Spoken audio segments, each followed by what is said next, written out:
بسم اللہ الرحمن الرحیم۔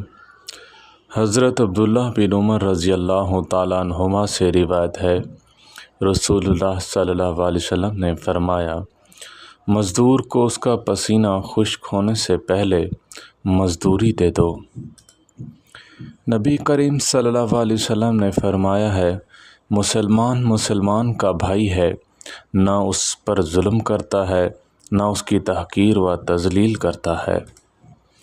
سیدنا ابو ہریرہ رضی اللہ تعالیٰ عنہ نے فرمایا، رسول اللہ صلی اللہ علیہ وسلم کا ارشاد ہے، بندہ 7 بار جہنم سے پناہ طلب کرتا ہے تو وہ کہتی ہے، پروردگار، تیرے فلاں بندے نے مجھ سے پناہ طلب کی ہے، پس تو اسے پناہ دے دے۔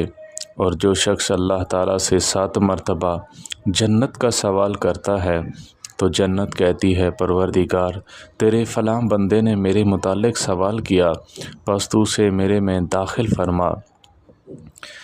حضرت ابو ہریرہ نبی کریم صلی اللہ علیہ وسلم سے یہ روایت کرتے ہیں، جب رمضان کا مہینہ آتا ہے تو آسمان کے دروازے کھول دیے جاتے ہیں، جہنم کے دروازے بند کر دیے جاتے ہیں اور شیاطین کو زنجیروں میں جکڑ دیا جاتا ہے۔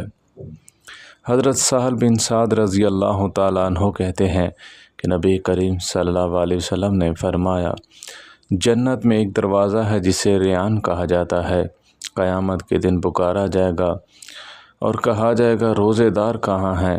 جو روزے داروں میں سے ہوگا وہ اس دروازے سے داخل ہوگا، اور جو اس میں داخل ہو گیا وہ نہ کبھی پیاسا ہوگا اور نہ ہی کبھی غمگین ہوگا۔